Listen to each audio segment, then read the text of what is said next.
PM6 party people support to enforce polls pledges. Ensure security of all people, Jamaat Islami tells India. BNP deceiving over July Charter and reforms, Nahid Islam. And Nahida Sultana Brishti laid to rest.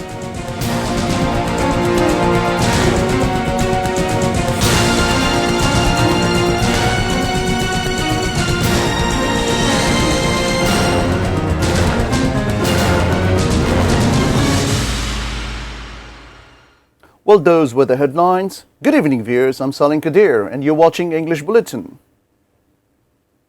Following up with the details, people have given the mandate in favor of BNP. That is why government will implement the pledges given to people. Leaders and activists of the party will have to render assistance to the government to implement those pledges. Prime Minister and BNP Chairman Tariq Rahman made the remarks at a views exchange with the district chapter presidents and general secretaries of Jubodal, Shechashabokdal and Jubodal.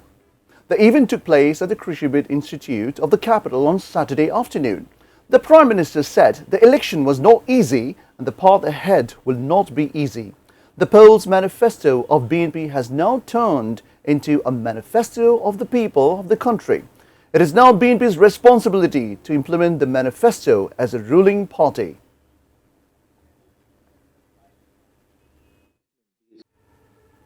Amir of Jamaat Islami Dr. Shafiqur Rahman has called upon India to ensure security of all parties and people of all religions.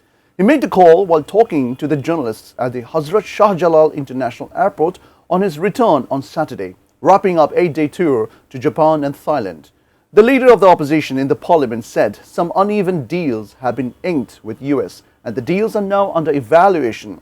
Condemning the 5 murders of Ghazipur, he called for speedy trial and asked the government to concentrate on law and order.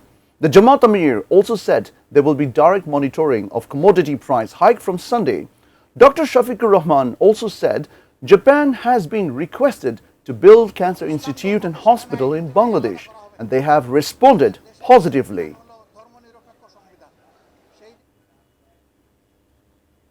BNP has resorted to deception over implementation of July Charter and state reforms. Governor of NCP Nahid Islam made the remark after a dialogue with the foreign diplomats on the stalemate of the reform process and action plan at a hotel in the capital on Saturday. He threatened to go for tougher movement if the path gets squeezed on these issues.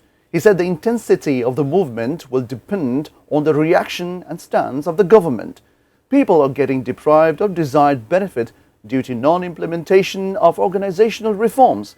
Mutual mistrust and lack of confidence still prevails in the political arena, Nahid Islam added further.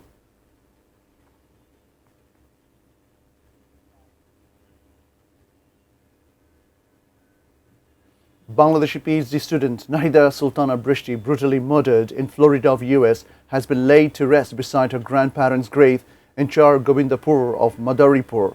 A pall gloom was cast over near ones at Nahida Sultana Brishti's body arrived on a flight of Emirates sometimes after 9 a.m. on Saturday. Parents and near ones waiting to receive the body burst into tears after seeing her coffin. The family members demanded justice through proper investigation. Meanwhile, prosecutors in the US have sought death sentence of the accused for brutal murders of 2 Bangladeshi PhD students, Jamil Ahmed Limon and Nahida Sultana Brishti. University of South Florida has honored Limon and Brishti by conferring them posthumous PhD degree in its spring convocation.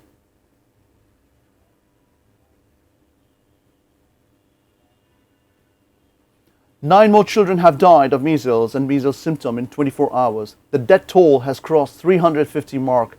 Meanwhile, Health Secretary Mohammad Kamruzzaman Chaudhry said probe is taking place to find out whether there had been any negligence of a purchase of measles vaccine. The special campaign of vaccination will continue. He made the disclosure at a roundtable on measles outbreak and solution. Bangladesh Health Reporters Forum organized a day-long event at Bangladesh Medical University on Saturday.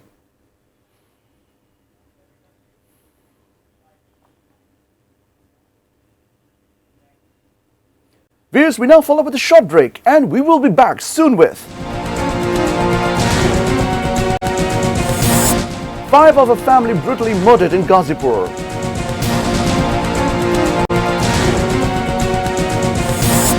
Suvendu takes oath as West Bengal's Chief Minister.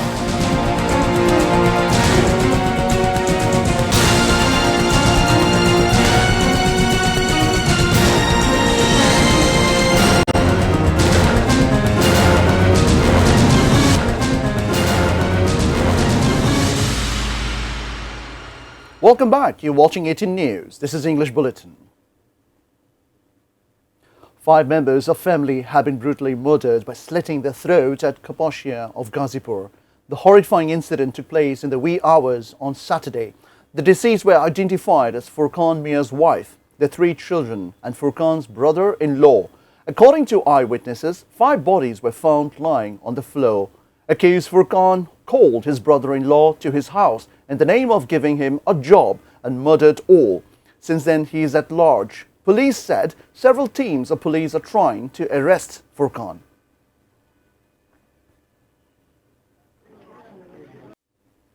Dear viewers, we now follow up with the news around the world.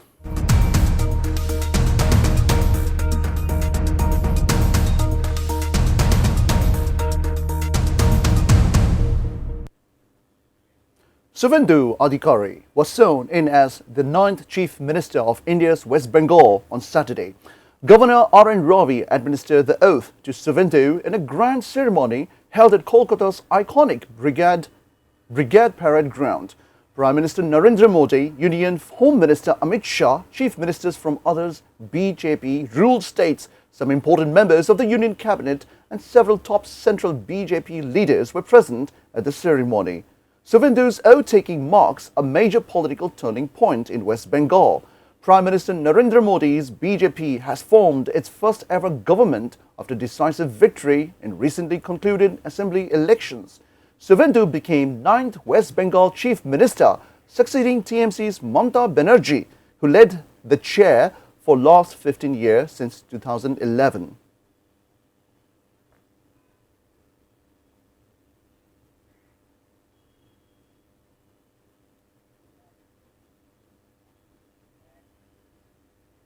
India has successfully conducted the test launch of an advanced version of nuclear-capable intercontinental ballistic missile ICBM. This marks another major milestone in India's strategic defense capabilities. India's Defense Research and Development Organization launched the maiden test of nuclear-capable ICBM Friday evening.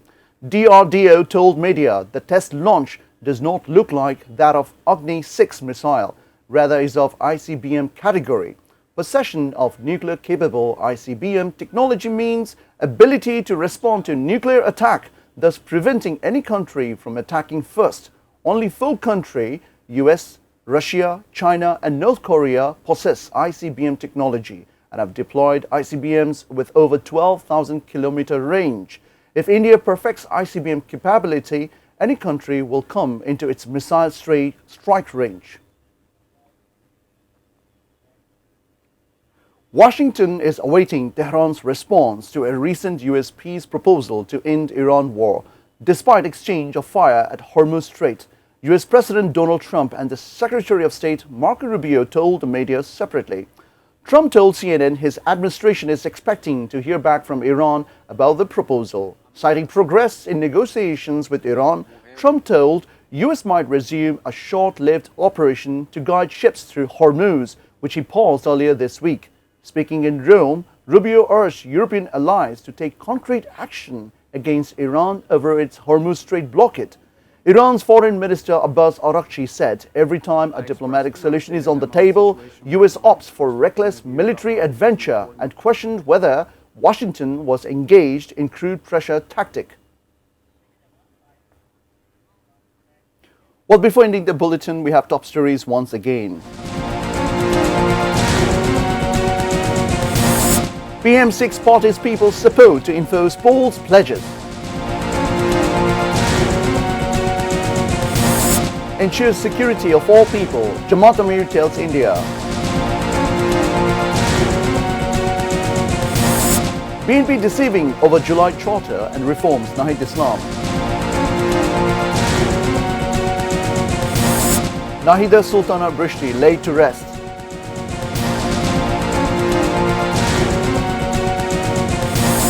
Five of a family brutally murdered in Ghazipur.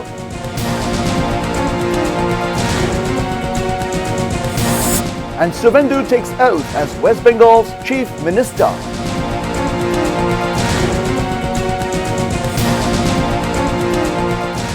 Well, that's all from the newsroom for the moment. Thank you for being with us. Until then, see you soon.